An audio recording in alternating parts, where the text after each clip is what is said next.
législative yi ñu jëm itam ñoom lan la ñuy waajal yooyu yëpp dina nekk ci sunu waxtaan. Alors maître dañuy njëkkee nag ci tolluwaay réew mi parce que dafa nekk lu la soxal lool bu ñuy xool ndax tolluwaay woowu dafay accompagner gouvernement bu bees bi nguur gi ñu jël situation bi doon ñu ko junj ne le pays est en ruine mais tey Ousmane Sonko ak ministre am wax nañu nag ni gafaka réew mi nërmeelu na ndax i milliards yoo xamante ni gouvernement bi fi weesu jël na ko te it am na yoo xamante ni sax amul traçabilité fu ñu ko dugal jàngat ban nga def tey ci chiffres yi nga xamante ni gouvernement bi tey fësal na ko. bon xam nga boobu ñu depuis le 24 mars bi nga xam ne yàlla def na jox nañu ñun waa Diomaye président nguur gi à travers le président Bassirou Diomaye Faye. nga xam ne score bu mu am tamit c'est un score mémorable. jamais vu en Afrique au premier tour xam ne le peuple sénégalais. seen décision boobu war nañ ko jàngat c'est-à-dire ñoon xalaat ñëpp tous les analystes dem deuxième tour mais la situation du pays muy immigration bi je dis suicidaire waxuma sax illégal mais je dis également le sous-emploi mais ñu wax également la situation inflation yooyu prix insécurité bi ak tout ce qui concerne la violence bi fi amoon ak yooyu yëpp tax na décision boobu le peuple sénégalais jël ko mais gis nañu sur le plan économique surtout et des finances de l'État am na yu bëri yoo xam ne nëbbuñ nañ ko léegi nag comme ni ñu ko waxee boobu ñu egsee le premier ministre bi nga xam ne nommé nañ ko le président Ousmane Sonko nee na le pays était en ruine ñu ne bon loolu ay wax la rek nañu génnee ay chiffres nag génn na tey ces chiffres là démontrent que comme ni nga ko waxee beaucoup de choses ont été cachées au peuple sénégalais bu ñu gisee ni loolu man gisoon naa ko ci rapport Cour des comptes yi ce premier point bi mu bëgg a wax ñu ni par exemple à la DER des marchés yoo xam ne 53 milliards ñu def ci secret défense secret défense lu muy dee DER loolu Cour des comptes génnoon na ko là c'est confirmé que y a ces choses qui sont yoo xam ne utiliser ko pour nëbb des choses yoo xam ne bëgguñu rek ku ci yegg jël également lii ñuy naan piment xam nga tey presque xaw ma dax tudd nañ ko pas parce que j'ai pas regardé de près j'étais sur mes trucs pour mën a dem ci législative yi pare sama dernier réglage parce que ça sonne de partout mais on m'a résumé la situation par exemple sur le piment loolu Cour des comptes génne na ko ne am na marché yu bëri yoo xam ne c'était xam nga piment mooy affaire frontière au Sénégal dëkk yi nekk limitrophe yi daal pour ñu bañ a sentir ni di leen fàtte donc loolu marché yu bëri pour defar ay école ay case de santé yooyu yëpp ñu koy def ay secret défense xam nga loolu mooy defoo jàmm tey nag le gouvernement bi nga xam ne moo existé depuis avril 2024 nee na presque 2500 milliards def nañ ko ci ay secret défense xam nga loolu lu rëy non ëpp na waar mooy bu kenn ubbi bu kenn xool secret défense on peut comprendre quand même ce que c'est mais bu joxee ci ay marché pour fourniture defar ay classes ak yooyu ñu def yooyu yëpp pour ne pas qu'on voit ce qu'il y a dedans ñu jógee foofu ñu ni presque 600 et quelques milliards utiliser nañ ko waaye xamuñu fu mu jaar mooy sans traçabilité comme ni nga ko tuddee loolu tamit c'est des choses yoo xam ne extrêmement graves ñu jógee foofu ñu ni Sénégal UEMOA moo ko wax bépp pays ci UEMOA mën na leb boo xam ne ci investissement koy def un peu ci fonctionnement mais ci investissement ñu ni Sénégal ainsi que yeneen pays UEMOA yi waruñu dépasser un taux de 70% du PIB ci lépp damay rappeler ni le président Macky Sall boobu muy ñëw mi ngi fekk un taux d'endettement d'environ de 41%. ñu fàttali ko rek ni sous le président Wade amoon nañu benn retour de dette boo xam ne ñu ko bàyyi mayoon moo tax le taux n'a pas trop avancé nekk à 41 ñii naan ay 60 et quelque nga doon dégg boobu le président Macky Sall nekk fii même fin décembre 2023 ñii loolu lañ doon wax eggaguñu 70 ñun bu ñuy liggéey c'est pour kii yéen a ngi gis weddi gis bokk ci man très tôt j'ai dit que le taux a dépassé 80%. soo dégg li may wax fi yëpp ci may wax ci plateau j'ai le mot j'emploie le 80%. C'est vérifié. Donc vous voyez que on dañoo leb ba nga xam ni yenn saa yi sax suñu lebee duñu xam sax ni nekk na ci c'est-à-dire Sénégal kenn informé wu lañ ci loolu. nee nañu presque 1800 milliards. koppar yu bari la dañ ko leb kenn xamul fu c'est-à-dire que waxuñu détournement la mais dañoo ñëw trouver affaire bi ci biir te expliqué wuñ ko peuple sénégalais. Parce que boo ko expliqué ñëpp FMI da koy gis ne attention vous êtes surendetté. mais dañ ko nëbb pour gën a mën a lépp. moo tax bu fekkee am nga 41% am nga marge de manœuvre pour wàññi denrée yi. subventionner l'énergie. xam nga souvent da ngay dem lépp xaalis pour subventionner l'énergie pour que ñi nekk ci jàmm. le carburant. nu mu tudd encore les denrées. pour que yëf yi bañ a yëf flambé. mais bu fekkee da nga ñëw fekk nga dépasser ce qui était permis mooy nga crever le plafond. qui était de 70% nga dem ba 80 marge de manœuvre ku ñëw day difficile. yomb na tam nag une certaine opposition aujourd'hui man j'aime pas qu'on politise certaines choses.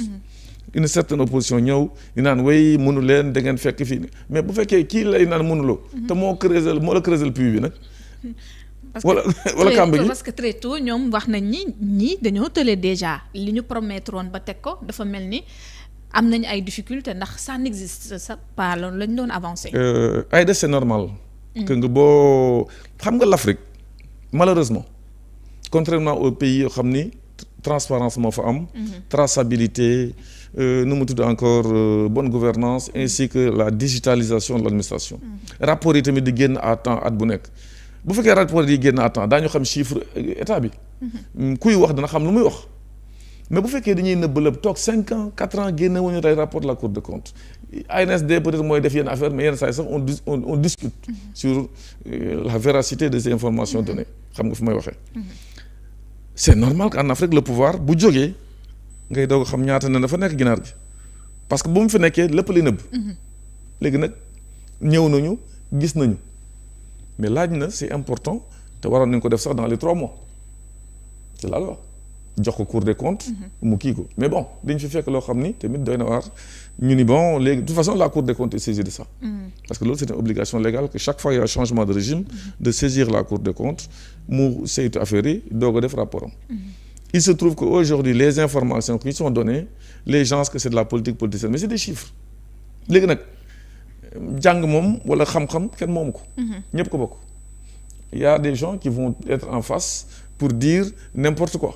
ça commence déjà ndax ñu ngi naan liñ fi wax du loo xamante ni lu bees da on n'attend pas ça am na ñuy réagir déjà après dinaa gën a xuus si foofu. ñooñu ñan la. dinaa gën a xuus foofu. ci kanam tuuti bref parce que loolu foog nga jox ma sa gis-gis. am na ñoo xam ne seen espoir aussi. effet bi dafa génnee woon rapport bi ñëpp ñu xëpp ko gouvernement bi. ne ñoo fi lekk eurobond bi booy xool bokk na ci li nga xamante ni moom moo indi situation actuelle bi. non c'est faux. Totalement fou. Je dis, lorsque le pouvoir, au mois de mars, je prends même le 2 avril, le taux d'endettement du Sénégal dépasse 80%. C'est pas aujourd'hui. Maintenant, eurobond bi ñuy wax eurobond bi ñaar la du 450 milliards. ñun leb nañu 1800 et quelque te kenn xamul musu ko wax Sénégalais yi. lekk nañu 600 et quelque avant ñuy ñëw te kenn xamul lan leen ko jëndee leen ko utiliser mais ça ce n'est pas lié au régime nouveau. te régime nouveau comme ni ma la waxee bu ñëwee fekk benn situation. remplacer la personne lay doog xam réellement ce qui s'est passé ici. te loolu ça se succède ci régime yëpp surtout que ñun aujourd'hui en Afrique moi je globalise. lu am solo mooy état des lieux ñu ngi koy def ñu ne naan kañ la ñuy jox la réalité vient de tomber. maintenant critiquer pour critiquer parce que fii dëkk bi tout est politisé malheureusement tout est politisé. bu ko nit di waxee ay chiffres am boo xam c'est étudié aussi par des économistes des financiers. toog jël temps am saytu ko dem vérifier yëpp bi administration bi yëpp nga xam ne c'est une administration qui reste les hommes politiques passent. génnee ces chiffres là on ne peut pas dire que l'administration sénégalaise c'est du n'importe quoi. bref képp koo xam ne daal yaa ngi bëgg a contester ce qui a été dit. na nga ñëw indi la preuve contraire léegi nag il y a eu une succession de ministres des finances il y a eu une succession d'autorités des finances au niveau du ministère. Je pense que Amadou Ba yàgg na fa. Je pense qu'il a été 2 fois je pense. Il y a Abdoulaye Daouda Diallo qui est venu. Il y a Moustapha Ba qui est venu. ñoom ñëpp à partir de quel moment ces prêts ont été effectués te nëbb ko Sénégalais pour quelle raison su ñu ne 600 milliards yi génnee nañ ko dépenser ko à des destinations inconnues il revient à ñoom ñu ñëw leeral askan wi. parce que tamit nag yenn yi bon soo defee de fil en aiguille. mën nga se poser des questions comment les gens parce que c'est des simples fonctionnaires se deviennent des milliardaires. donc rapport bi directement mën nañ ko def. bien sûr par rapport à la situation. la cour oui la cour c'est une obligation donc ñoom ñi ngi ci ils sont saisis. Je dis ils devaient être saisis dans les 3 mois de départ de président Macky Sall. ne attention lii leen fekk mais comme que dafa jaxasoo dafa mel ne sax am na ku doon naan. Pour dem Diamniadio xam nga autoroute bu fekkee à 2 heures du matin c'est presque fluide. Mais bu fekkee dañ la fa daanal ay briques ne la sa avancement day yéex mais di nga yéex a génne rapport bi da nga yéex a egg Diamniadio. Donc c'est comme si quelqu'un disait aussi il y a eu du sabotage partout. Sabotage on en a vu dans beaucoup de domaines waaye waaj a dem ngay signer ay contrat de gré à gré de 65 milliards 59 milliards ci affaire dessalement de l'eau avec Aqua Power vous voyez. yow defoo ko ba mu nga nekk sa diggu ndën nga bàyyi ba pare. fin mandat en période suspecte non fin de mandat terminer le mandat passation modeste. ngay indi ay alourdissement ci nga xam ne moo la wuutu te moom la fi peuple sénégalais nga bàyyi bay dem di def ay passeport diplomatique à l'appel le ministre de l'intégration wax na ko. fekk na ko fi te loolu mën ñu ko dindi. te loolu man am naa ca épreuve koo xam ni ils n'ont pas droit au passeport diplomatique ils les ont eu. Ensuite ngay waaj a dem di joxe ay salaires à des anciens ministres. Tout ça pour plomber de dire bon soo mënul dem comme ça daañu man na ma dellu si. jaxase carte gi en quelque sorte jaxase carte gi. mais nañ dellu si man j'ai dit dellu si bi même par l'aspect uniquement financier yoo xam ni moi je donne un exemple. ku ñëw ne man bonne gouvernance laay woote. xam nga nit balaa nga xam jikkoom bul topp ci waxam xoolal jëfam. boo seetee 3 actes am nga ne kii. xaaral ma maandu ci affaire am. woo donc la patrie avant le parti. du dëgg créer OFNAC pour ñi nga xam ni yaa leen nommé. alors que seen dossier bu ñu génnee nga teg ci sa conc ñii nekk créé yi nga utiliser ko pour régler des comptes on l'a vu. Parce que les 25 qui étaient prévus n'ont pas été poursuivis. Il y a Karim Wade, les gens oublient aussi, il y a Taïbou Sarr, Taïbou Ndiaye. Et dans une moindre il y a une 3e personne, mais il faut le yem. Allez la suite. Donc moi je trouve que reddition de compte dama ko gëm, règlement de compte gëmuma ko, mais il y a des gens aussi qui ont fait n'importe quoi dans ce pays. C'est la réalité. Parce que weesuwul nga gis ne xam ni fël ñu fenn tojuñu fenn jànguñu fenn tariwuñu fenn ku jàngul doo tari ba pare di doxandu ay milliards fii exemple la may wax nag damay def exemple man noonu la. jàpp ñu fi nit mu ne Macky Sall moo ma jox ay faux baux ma war ci jaay faux la da waxuma sax des faux baux ma war ko jaay pour des missions secrètes ñu tëj ko fii mu def 1 mois génn mi ngi nii di organiser ay mariage double mariage dans la journée. ay avion jóge fii génnee fi 2700 kilogrammes d'or te ku yore woon sécurité pour dugg ak génn ci réew mi muy Macky Sall mu génn fi il a la responsabilité. Donc tey li fi xew yëpp tey bu ñu ko retourner y a la responsabilité. su ma ko yónnee ci xalif général des Tidianes lan la wax. réew mi yow a lu baax bu yàqoo yow la waaw. Donc on a vu plein de choses. On a vu des gendarmes disparaître. nga xam ne ñu ngi doon nekkoon IGE. ñii nekkoon renseignement. ba tey enquête te mu ngi nekkoon sa wet. La moindre des choses l'élégance et même de la générosité ou même ne am xol tuuti. Mais c'est d'ouvrir enquête. yaa jabar ji xulu xeex na ba dee devant le consulat du Sénégal à Paris. ba mujj décédé fekk jëkkëram. ñu dagg salaire bi une personne disparue. xam nga je parle aux juristes la théorie de la disparition et de l'absence. Il y a des règles. Tu ne peux pas venir léegi milaas ko léegi dañuy xaar un certain temps yow un certain temps wala nga dagg salaire am xiifal fële mais il y a des choses qui se sont passées ici avec les 80 jeunes qui ont été tués. Macky Sall loolu lu may wax nii c'est pour vous dire il doit répondre. Macky Sall doit répondre gis nañu même. ci financièrement da ngay déglu sax am ñoo xamante ni dañuy réclamer à ce que ñu dindi amnistie bi delloo si ko si réew mi ngir yu bëri. moi en premier. D'accord. Parce que mu ma fekk ndeysaan kaso ñu tëj ma irrégulièrement bàyyi ma irrégulièrement c'est quoi ce pays bi ñu naan état de droit mu fekkoon ne am na li ma mën naa toog fii di waxtu. J'ai été libéré le 5 mars avant même l'amnistie sans avoir été auditionné par le juge d'instruction irrégularité génn léegi bul ko gaaw yéex may force sama bagage ñu ne gaawal sinon ñu mbuutu mbaay lañ teg la ci biti mais lu xew parce que yow doo dem tribunal preuve yi nga yor sur les armes yi ma doon wax. preuve yi nga am sur le diamant et j'ai amené les preuves. wax ji ñu ne ma kii tribunal duñ fa dem. ñoom ay da ñëw ak seen ay caméra di enregistrer fu ñuy dóoree duñ ko fa yóbbu. non nañ ñu wàccee pënd bi rek après ñu libéré ko. Il y a beaucoup de choses qui sont passées. Comment se fait-il que 530 tonnes de manganèse génn Kidira jaar fii ci port bi dem le Sénégal dit n'est pas au courant sous son magistère. Les Indiens la jàpp ni la.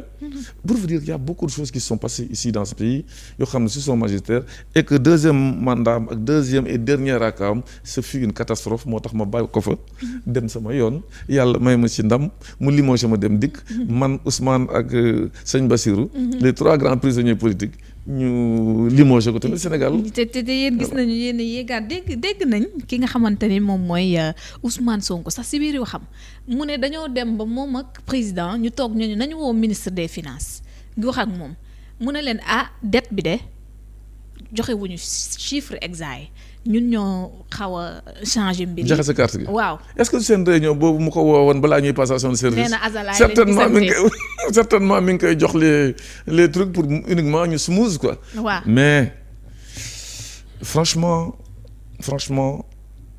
c'est du n'importe quoi c'est un grand n'importe quoi parce que l'État. du affaire caaxaan. on ne va pas aller tricher au sommet de l'État. mais ñun dañoo jox loo xam ni c'est pas digitalisé. C'est pas informatisé. Traçabilité presque 1%. Mais on n'a pas volé. J'ai fait 6 ans de Dakar Dem Dikk. Il n'y a pas d'informatisation. J'ai fait une informatisation avec le Sénégal Dem Dikk jënd à distance.